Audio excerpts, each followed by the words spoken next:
Welcome to the Rock is George podcast. I'm your host, George Dionne, and this is episode 80. Thank you for tuning into the podcast, whether it's through our website, rockisgeorge.com, on our YouTube page, on one of the many streaming podcasting apps, or at the loudest.com on the planet, knac.com. My guests for this episode are Michael Sciotto and Ray Detone. They're two studio musicians who have also been in bands through the years, but they put together a fun little project while they were locked up in their homes over the last year or so. They're calling it MIGLIORI Amici and Company. The EP is entitled Best of Friends, which is the translation of the title of their project. I'll let them tell you a little more about it. Here's Michael Sciotto and Ray Detone of MIGLIORI Amici and Company. If I knew absolutely nothing about MIGLIORI Amici and Company, how would you describe the band's music to me?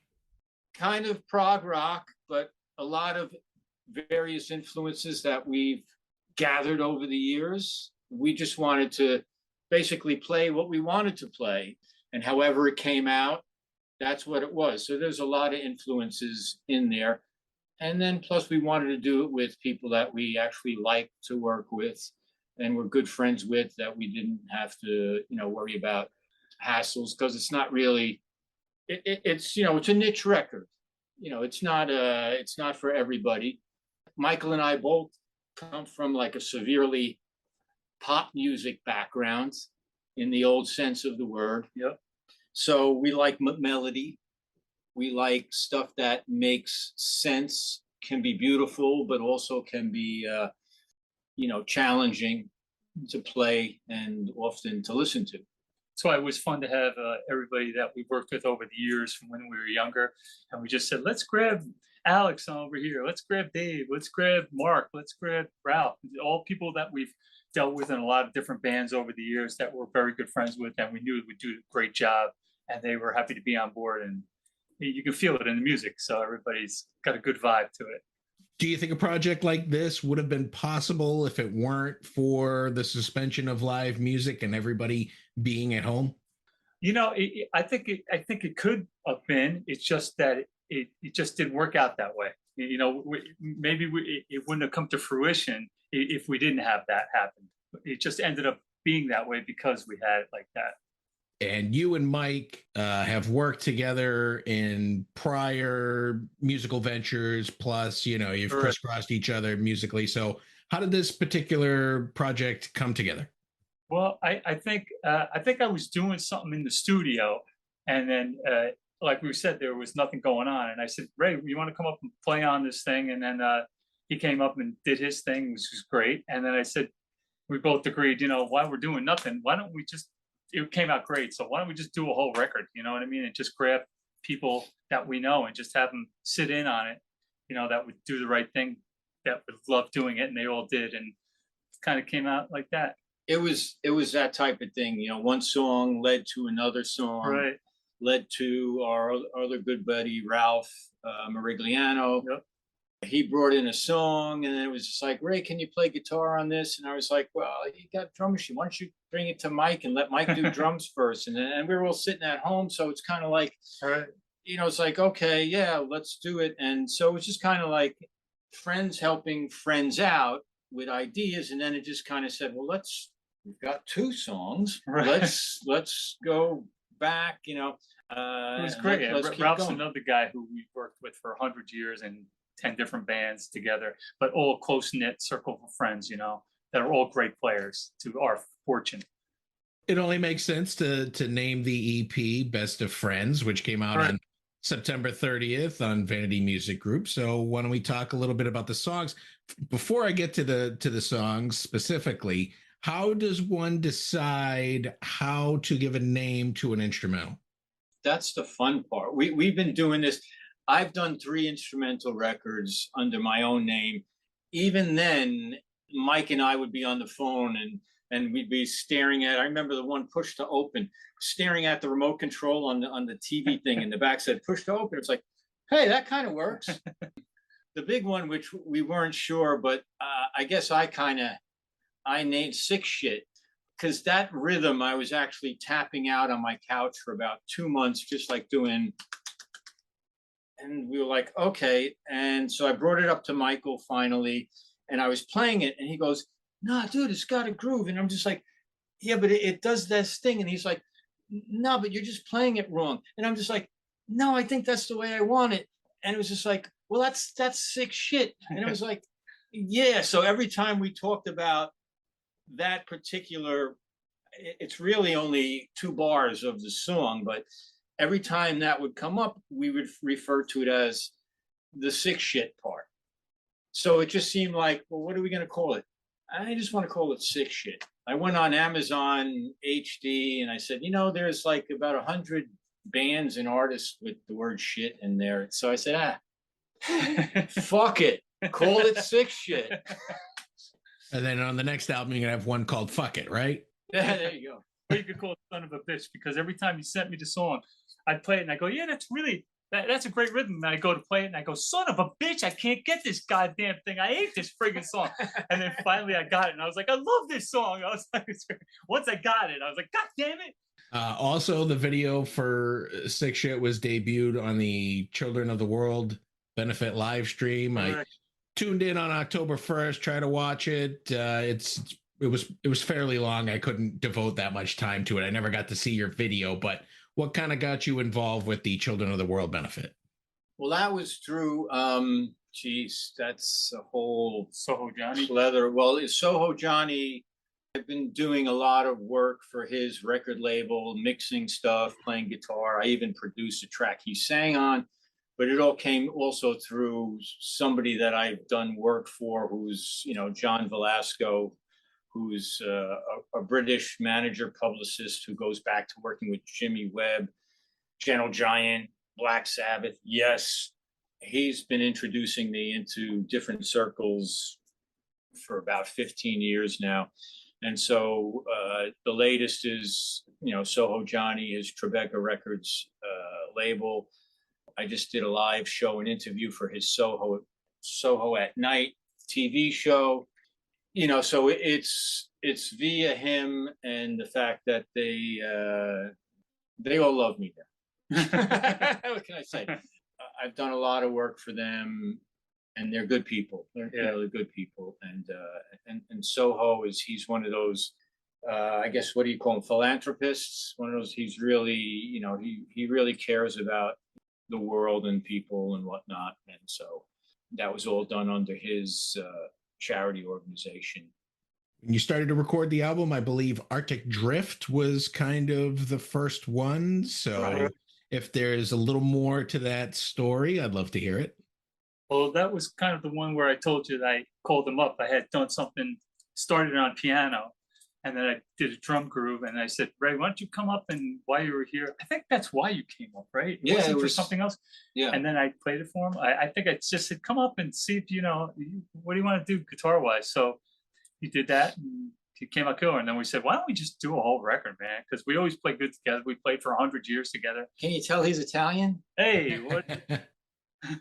But, and from New York, probably. Yeah. New York. But where are you located? I'm in Massachusetts. Oh, okay, All cool. right. Oh, very cool. I don't have one of those Boston accents, though. Oh, that's all right. My Okay. son went to University of Massachusetts.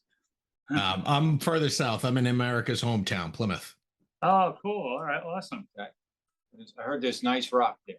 Yeah. if it's real, there's a urban legend that it's not. I played a show up there, and we went to see the rock. I don't know, somewhere. There's a theater. It's not quite a theater. It's almost like a big hall. I don't remember the name of it. 2009, I think. Anyway, but it was in the Plymouth. Yeah, it's Memorial Hall. Yeah. Memorial Hall. That could be it, actually. Anyway, that was with the Queens of Heart. But anyway, I digress. You recorded the album at Michael's Elliptical Sound Studio. I'm assuming that's what you're in now. No, we're actually in Ray's. He also has a studio, and the keyboard player has a studio, and the other keyboard player, Alex, has a studio. We kind of all have studios. So I did all the drums at my studio, some of the guitars, but most of the guitars here at Ray's. A lot of the keyboards at Ralph's, the keyboard player, and then Alex has a studio at his place, and he did the keys. And then we all kind of did it there and mixed some of it at my house, mixed some of it at Ray's. So kind of a whole It was, yeah, the whole COVID thing. That was also one of the things that we were able to do because we weren't leaving the house. So Right. we were a lot of stuff, especially in the very beginning, which was probably 2019 or 2020. Yeah, something like You know, that. when nobody was leaving the house, Right. we were, shooting files back and forth, and Which is kind of the beauty of technology now. We can do that. I've been doing that anyway. So now we're doing it, it was out of for our benefit. necessity. Yeah, it was exactly. out Out of- of necessity. Exactly.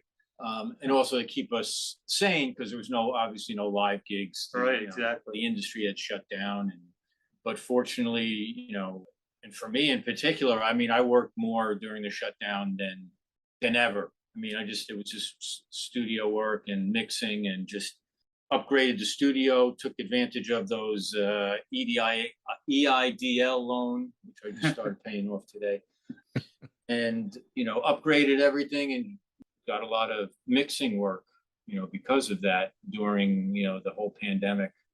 But yeah, and I remember the first time I actually went up to Mike's after the Arctic Drift, because that was kind of before. That started a little bit before. That preceded the pandemic. Right. I think Ralph's son. I think. Ralph's son, and that was basically we were all on remote. Yeah. But the first time I went up to Mike's to record again, I don't remember what we were doing, but it was kind of like it was foreign. It was like the first time in, like, I don't know if it was months or a year or whatever it was. It's lost time that I left my house with a guitar, which I would never, like, it's like I never left my house without a guitar for one reason or another. And then for the last whatever amount of time it was like, well, okay, what am I doing today? I'm going food shopping. Okay. That was about it. So that was kind of like, all right, finally. And then we were able to include, some other people like, Mark Clark, who doesn't have a studio. He works here a lot, and But he's always out. So it was kind of nice that we had COVID at the time because he was here. So he's willing to play on. He played on 2 of the songs. Great guy, great bass player. Yeah, we'll be drinking with him after this. Yeah. He's actually home for 2 minutes, not on the road. Back in the 80s, we're in a band called Shattered Glass, and you have a song on the album called Shattered Glass, which was kind of born out of a session in which the singer didn't show up. Right. Yep. Yeah. That was our instrumental tune in that band. We're more of a pop band, sort of like what were we? Sort of melodic rock, rock, like Survivor kind of type of Bon Jovi-ish kind of band, I guess, right? Yeah, a little harder edge singer, but yeah, in that whole vein. But we had a couple of those Dream Theory kind of things when the singer doesn't show up. Yeah, we always loved players. Right. Yeah, I guess the prog music. I mean, I was a big prog head growing up. That was my thing. But of course, I also loved the pop stuff. Right. The songs that just made you feel. So I've always tried to combine that in any instrumental compositions, just making it, I wasn't a fan of, fusion jazz because it seemed like the melodies were written kind of just so they could get to the solos, so I was more of like a Genesis fan where they had epic stories and a lot of different emotions happening in one piece of music, kind of real, Tolkien-esque visuals from a piece of music. I was a little more of the fusion jazz guy. Well, the fusion jazz is mainly for the drummer and the bass player, right?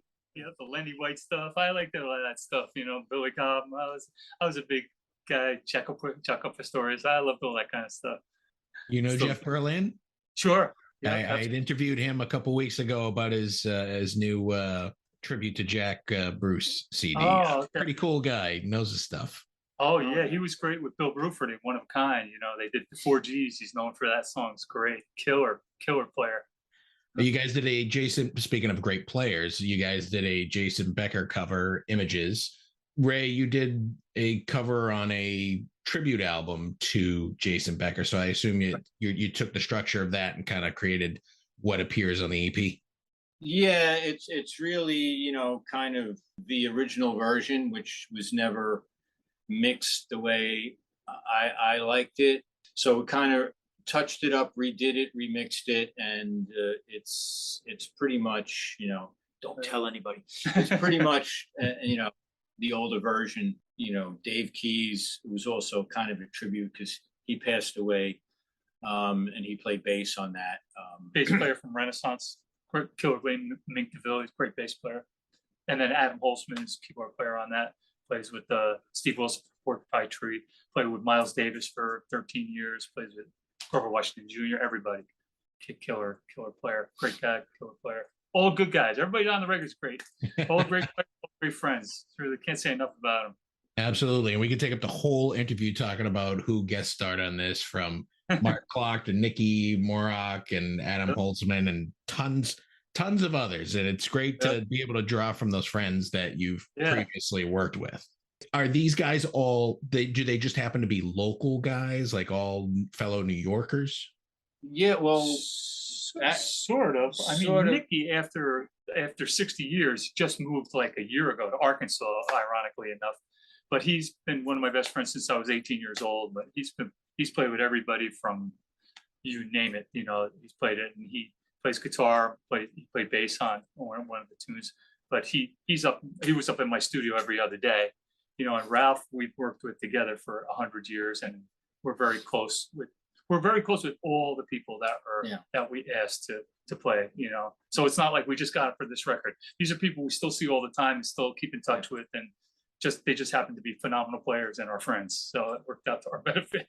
And they're local. I mean, actually, except for Nikki moving away. Yeah, everybody's pretty close. Mark lives about a mile down the road. If you go another mile, Adam Holzman lives there, on the same road. Alex is just a little bit up from me. Alex is in Brewster. Ralph is an hour that way. Well, not even. No, City Island. Yes. So I mean, it's close. All. But like I said, most of this happened remotely, but everybody is close. So it's like we see each other, regardless of if we're playing or not. We're still close friends. You still have a beer without having to do a gig. Speaking of gigs, is there a chance that you'll play this EP live at a show or two? We just started talking about that. Yeah, that's a tough one because, how to recreate this without the people, the kind of budget you would actually need to pay these type of people, or to pay one guy to learn the other guy's part. So it's... Yeah, they're not easy parts to wing, oh, I get a sub. I can't sub that. So it would be, we'd love to do it. And if the opportunity arises that we can actually logistically make it happen, it'd be great. But Prog Fest wouldn't be paying enough to. Well, at the very least, you could do Best of Friends 2 at some point, right? Yeah, well, definitely. That would definitely happen. Yep. And let's hit the time machine a little bit. We'll go back to right around the time of Shattered Glass, where that kind of splintered in the 80s. You guys both went on to be in a couple of what is considered kind of underground hit melodic rock AOR bands. I'm going to start with you, Michael. You moved on to From the Fire, which fantastic debut album, 30 Days and Dirty Nights. I have to take credit for that. Oh, you're responsible for getting them in it, huh? The project actually was, you could call it the stepchild of Drive, She Said. The bass player from Drive, She Said, Paul St. James, his girlfriend was doing a demo at someplace in Jersey. Yeah, Jersey studio where they were from. And, Paul asked me to play guitar on it. And, we'd all been hanging out, and Mike and me have been good friends for so long that, Paul knew Michael. And it was just like, well, you think Michael will play? Yeah, sure. Let's bring Michael in. So Michael played drums on the demo. I played guitar. Paul played bass. Nadine played keyboards. Right. And actually Al Fritsch from Drive, She Said, sang on the demos. Right, he was on the demos. Right. And then I also, when they needed to do whatever, I don't even know how it transpired, but I know I wasn't involved with the record. Well, I think it was, they went out with Drive, She Said. And then I asked Nadine, I said, what are you doing with these songs? And she said, nothing really. I said, why don't we do a band? So then they went out. They're not available now. So then I just got other guys And then we Yeah, but I brought Joe Kelly. Oh, you did? Okay. I brought Joe Brought Kelly in because I knew him from Broken Toys, but also from Frankie and the band that won Knockouts. WAPP's Band of the Year. Frankie and the Knockouts? Is it? Not Frankie and the No. Knockouts. That's where Tico Torres was from. Yeah. Yeah, no, it was the band with Paul Cooper. It was another band, but they actually won the New York radio station WAPP's Band of whatever they used to do. They used to run a contest, and I know Bon Jovi was actually supposed to win, I think, but then he got signed, and so he couldn't win. And then the Frankies. So either way, he got Joe. Yeah. So and then Tommy, I had worked with this girl Lorraine Tesoro, which was in a band called Heaven. I got him years ago. We played and did her showcases and stuff like that. So I ended up grabbing him to do it. So then that's how From the Fire all happened. Then we got signed. We did something at the China Club and got signed, and then went out to California and then did the record. And Tommy was working with Jean Beauvoir with Voodoo X, and then he got Jean to produce the record, and Pat Reagan engineered it. We ended up doing the record out there in 5 weeks. We did that. And did real well in Europe. It did okay here because grunge was coming in and everything, so we were kind of phasing out at the time. The whole hair band was going out, but in Europe it did very well.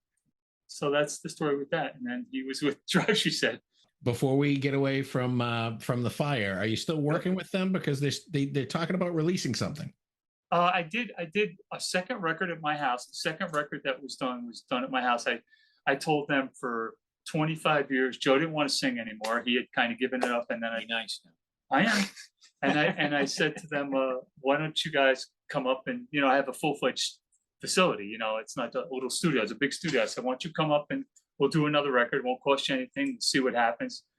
I convinced Tommy, finally convinced Joe. And then Joe came up, and then we worked together for a while. And then Tommy flew in about a month's worth of time. They stayed at my house, and we recorded the whole second record. Did one show in England. We did like a Firefest or something. And then I just got real busy, and I couldn't do another record right away. I told them I can't drop everything and do another freebie right now, so they just went on and did it themselves in Joe's house with drum machines and whatever. So yeah, I don't see anything in the future right now with those guys, but who knows? So Ray, the first guest on the Rock is George podcast was Mark Mangold, and he obviously was in Drive, She Said, with you, and another kind of band that got cult status that I think is still talked about in the melodic rock and ARR world. So if you kind of want to talk about Jumpstart and Drive, She Said. Well, I had nothing to do with if you work with Mark Mangold, you're not jumpstarting anything. But I was really a hired guy for the tours. I did 2 tours with them. Yes, 1990, 1992. On the first 2 records. I might have done a few things on the records, but it was a plethora of musicians that Mark and Al's a great guitar player. Al passed away. What a sweet, he was one of those super talented guys. If he picked up a kazoo, he was like the world's greatest kazoo player. It was retarded. He could just play anything, sing anything, do anything. It was like, what the hell?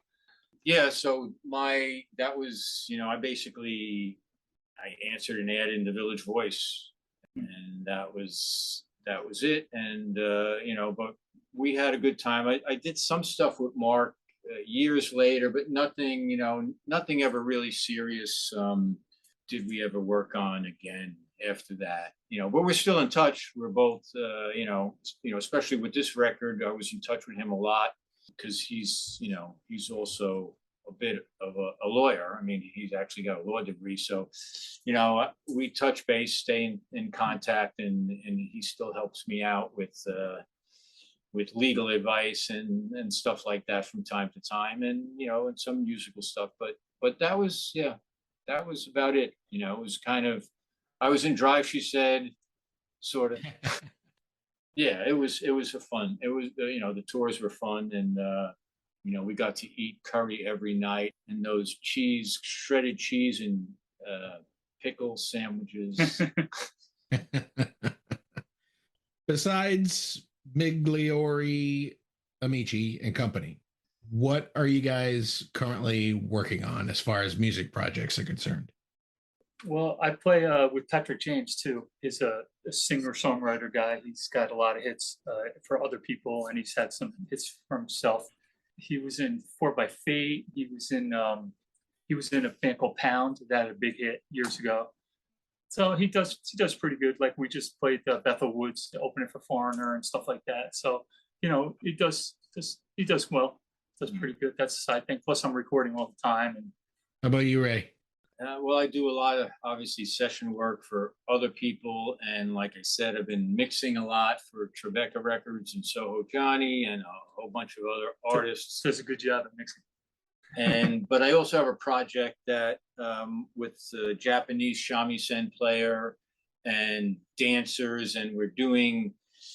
And actually, I just had a meeting yesterday that they're talking about funding a show in Vegas with this whole concept of doing dance music, dance hits. Actually, it started with the song Kunga by Gloria Estefan did, and then turning it into sharing the melody with basically a rock guitar and Japanese shamisen with taiko drum and Latin percussion and EDM and hip hop beats and Japanese traditional folk dancers plus Latin dancers plus sword play and acrobatics. And so it's something that's been kind of brewing for a while, and I was supposed to release a CD of some of the music, but Migliori Amici and Company wound up taking, this record was supposed to be out probably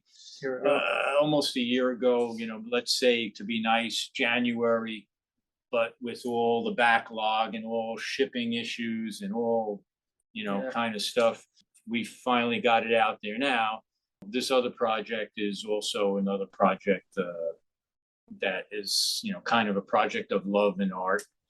The Migliori Amici and Company EP Best of Friends is out now. It sounds great. It's prog rock, it's Celtic music, it's whatever you guys felt like is what I think, and it's out on Vanity Music Group right now. And I want to thank you both for taking the time to come on the Rock is George podcast.